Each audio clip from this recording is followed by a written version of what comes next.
هاي الكل، كيفكم؟ ان شاء الله تكونوا بألف خير وانتم عم تشوفوا فيديو اليوم رح احكي لكم اول جريمة عملتها بامريكا كيف عملتها وشو صار وكل هالتفاصيل. بس قبل ما بلش بالفيديو حابة احكي لكم انه انا كثير اشتقت لكم، اشتقت اني هيك اقعد اصور لكم هيك وانا مبسوطة. اليوم انا كثير مبسوطة وانا عم صور هذا الفيديو اللي الماضي اللي صورته مشترياتي من لاكم كلينيك. اذا شفتوا للفيديو اكيد بتكونوا حسيتوا، اذا ما شفتوه فيكم تروحوا تشوفوه. فشفت بعض التعليقات عم بيقولوا لي نور مبين عليكي حزينه، مبين عليكي تعبانه. فصح فعلا كنت كثير هيك تعبانه ونفسيتي مش منيحه الفتره الماضيه. ما كان لي حتى مود اني اقعد صور لانه ما بعرف شو صاير لي، عندي ضغط بالمدرسه وكم شغله بحياتي.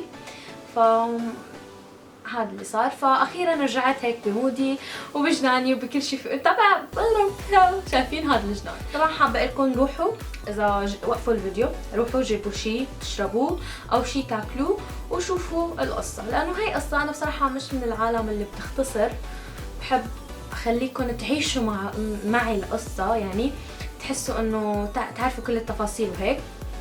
فمش من العالم اللي هيك بتختصر كتير، بحاول اختصر قد ما في. اول مرة فتت فيها على محكمة بكل حياتي، ارتكبت جريمة بكل حياتي، يعني انا صغيرة على فكرة عم اقول بكل حياتي كأني عشت شي 25 سنة او 30 سنة، مع انه ماما بهدلتني اخر بهدلة. بس خليني نبلش لكم بالقصة. اول شي خليني اقول لكم شو صار. بيوم من الايام تقريبا قبل شي شهر او شهرين كنت راجعة من الدرس اللي بالجامعة. انتم بتعرفوا انه هاي اخر سنة اللي بالمدرسة، بس بنفس الوقت عندي جامعة بنفس الوقت، عم بدرس اثنين بنفس الوقت. فكنت راجعة من الجامعة وكان المساء، لانه انا دروسي بالجامعة بتكون بالمساء. كنت راجعة من الجامعة وكنت رايحة اخذ ماما من عند رفيقتها. وانا راجعة كتير كنت بهداك اليوم مودي مضروب. بتعرفوا هدول الايام اللي بيكونوا أسوأ أيام لك، أنتوا هذا اليوم بس بلشوا من الصبح بتفكر وبتعرف إنه هذا اليوم سيء. فهو هذاك اليوم كان هيك، كان يوم سيء من أول ما بلشته. كانت عم تجيني خبر سيء ورا خبر سيء، وأخذت علامة زفت. ففعلا رحت أخذت ماما. مشكلة بس طلعنا من عند بيتها المرة بيتها بيصير قريب على الشارع العام، الشارع الكبير. فطلعنا والشارع اللي هي ساكنة فيه كله يعني كله ضوء، كله أضوية. فانا لما طلعت ما كنت منتبهه وفتت دغري بالشارع العام الكبير كتير. ما في والله هيك، بس فتت بالشارع مشيت دقيقه ما بشوف لك غير البوليس وراي ايه، وشغل الاضويه الازرق والاحمر.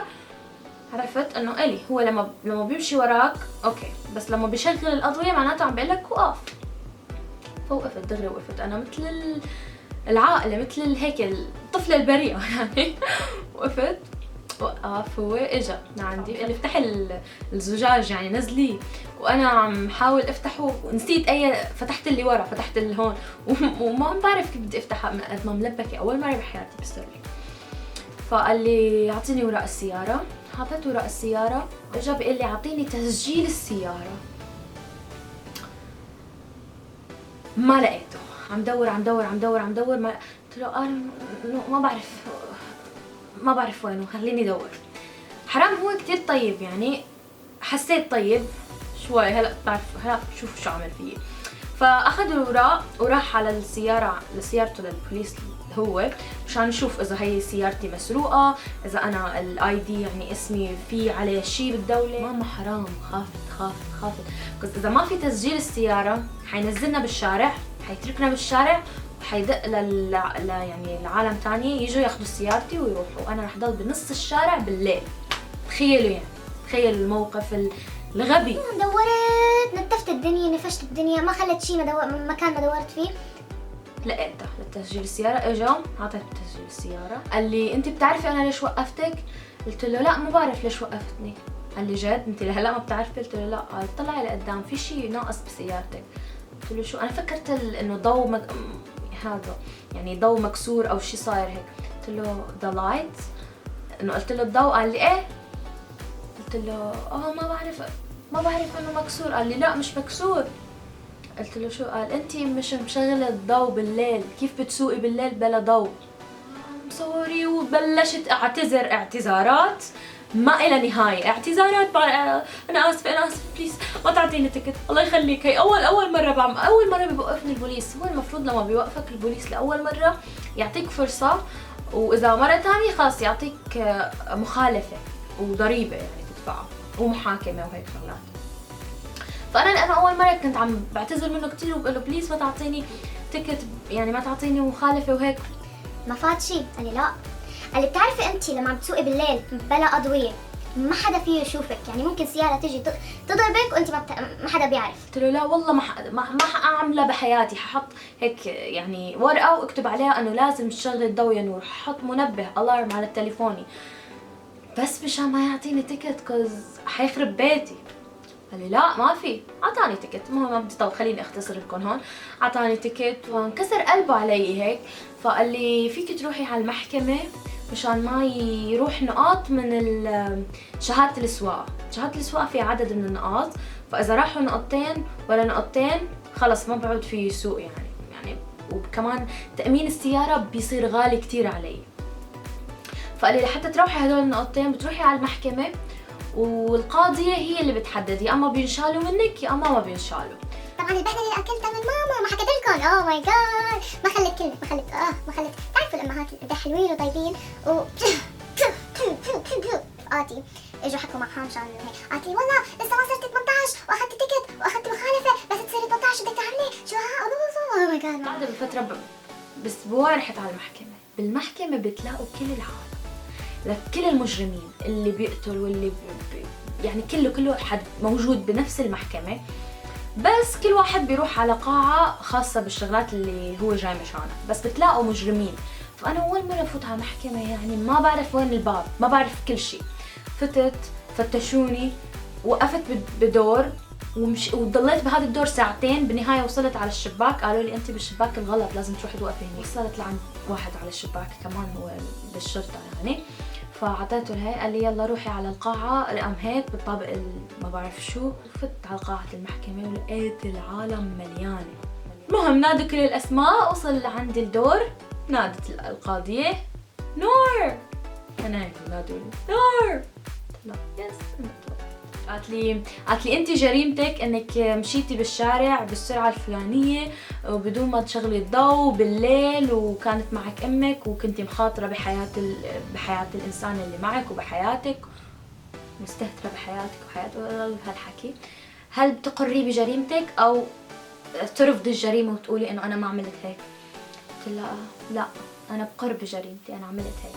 لانه على فكره في شيء حلو هون، اذا بتقولوا انه انتم عملتوا الغلط وبتعتذروا احسن بكتير من انه تقولوا ما عملتوا وتضلوا بجدالات ما رح تنتهي. فقلت لها ايه انا عملت، وانا فعلا يعني عملتها. فقلت لها انا عملت. قالت لي اشرحي لي كيف صارت القصه. قلت لها ليكي شو قلت لها؟ قلت لها ليكي انسه انا كان يومي كتير سيء، يعني اسوأ يوم بحياتي اذا بقول لك هداك اليوم. وبهداك اليوم انا انفصلت عن حبيبي. اوه ماي جاد. على فكره ما انفصلت عن حبيبي ولا عملت هيك شيء انا، بس انا قلت لها هيك مشان هي يعني ينكسر قلبها علي وهي ما رحوب علي. فقلت لها انا كان هذاك يوم من اسوء ايام حياتي، وانا انفصلت عن حبيبي بهذاك اليوم، وكان يوم كتير كتير كتير سيء وهيك، وانا كتير ندمانه.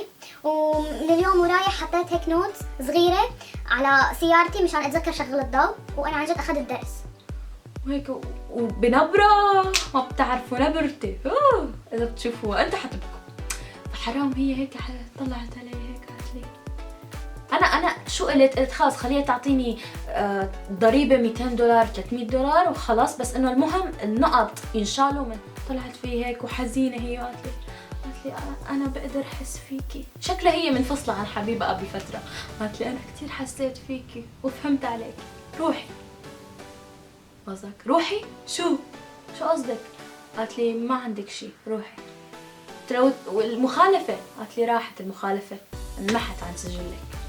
قلت لها كيف؟ قالت لي خلص روحي، هي اول مره الك واعطيناكي سماح، بس انتبهي مره ثانيه، انتبهي كثير انه ما تعيدي نفس الغلطه، لانه اذا عدتي نفس الغلطه وسقتي بدون أضوية حتتعاقبي عن المخالفة الأولى والمخالفة الثانية. قلت لها يعني هلا ما في مخالفة؟ قالت لي لا. قلت لها ما حادفع شيء؟ قالت لي لا. قلت لها ما في شيء. قالت لي لا. قلت لها مثل ما بيقولوا بالعربي ينصر دينك يا عمي. رجعت قلت لها بتعرفي شو؟ هي طلعت فيها هيك، هي خافت. شو بتعرفي شو؟ قالت لي شو؟ قلت لها انت بتجنني قمر. انا بعمري ما شفت قاضية بتجنن مثلك. ما حدا بيحكي هيك مع القاضية. قاضية يعني كيف بتحكي معها هيك؟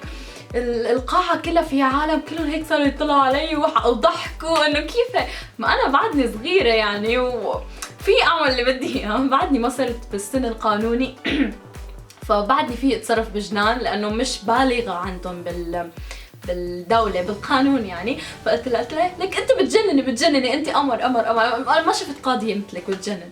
فهي طلعت في هيك عملت لها نظارتها هيك وضحكت. قالت لي اوكي جو. ما فيها تعطيني وش يعني انه قدامه، فهي قاضية لها هيبتها.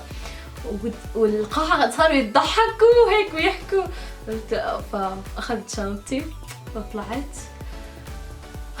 احلى فرحة صارت دائما لما بنحط بمواقف بيكون بدي اعمل شيء، والشيء هالشيء بيكون هيك مجنون، شيء مش طبيعي، مش يعني مش اي حدا بيعمله. تجيني فكرة في شيء بعقلي بيصير بيقول لي اذا ما عملتيها هلا رح تندمي بعدين، يعني اذا هلا ما عملتي هاي الشغله ما حتجيك فرصه ثانيه تعمليها فرح تندمي. وفعلا لما قلت لها للقاضيه، لما رجعت قلت لها انت بتجنني هيك، والعالم صاروا هيك ابتسموا وضحكوا وهيك، انا صارت لي ذكرى حلوه انه انا قلت لقاضيه بمحكمه امريكيه انه انت بتجنني ما حدا بيعملها. لانه اذا صرت فوق العمر القانوني خلص لازم اتصرف كانه كانسانه بالغه عاقله راشده هيك شيء. اما هلا انا في اتصرف بعد في عندي كم فتره يعني ما بدي اقول قد ايه، في اتصرف فيهم مثل ما انا بدي، بعتبر طفله بالقانون يعني هيك شيء، بس انا مش طفله. فيا هيك دائما بدي لكم شغله، اذا بيخطر على بالكم شيء هيك حابين تعملوه اعملوه، لانه بعد ما يروح هالشيء اذا ما عملتوه حتندموا، اذا عملتوه حتظل ذكريات. يعني انا هالشغله حاتذكرها مهما كبرت. بكره بدي ختير وكون قاعده على كرسي واحفادي بيكونوا حوالي واحكي لهم هالقصه ما احلاها يعني. المهم بس يا ستي يا عمي يا خالي يا احلى عائله بالعالم، هي القصه وهي اول جريمه. اتمنى عن جد استمتعتوا انتوا عم تشوفوها ما مليتوا وشفتوها لهون. وبدي اقول انه انا كتير بحبكم، خصوصا انتوا اللي وصلتوا بهذا الفيديو لهي اللحظه. اذا عجبكم الفيديو ما تنسوا تحطوا لايك. كمان بدي اسالكم اذا انتوا بتسوقوا عمركم اخذتوا يعني مخالفه او عملتوا حادث، احكوا لي قصه عن حادث صار معكم، واذا عجبتني القصه ممكن صورها وحطها على انستغرام. احكوا لي قصه صارت معكم عن حادث او مخالفه اكلتوها، يعني اكتبوا لي اياها تحت بالكومنت بالتعليقات. كمان لا تنسوا تشتركوا بالقناه، اضغطوا على الاحمر المستطيل الاحمر اللي هيك مثل هاد، فيكم تضغطوا على هذا الرابط او تضغطوا عليه تحت الفيديو مشان تشتركوا بالقناه وتصيروا مشتركين وتشوفوا الفيديوهات الجايه. فوتوا على القناه تفرجوا على الفيديوهات الماضيه. بحبكم خيرات الله، خيرات الله، خيرات الله، خيرات الله، كتير بحبكم، وبشوفكم بالفيديو الجاي ان شاء الله. باي باي.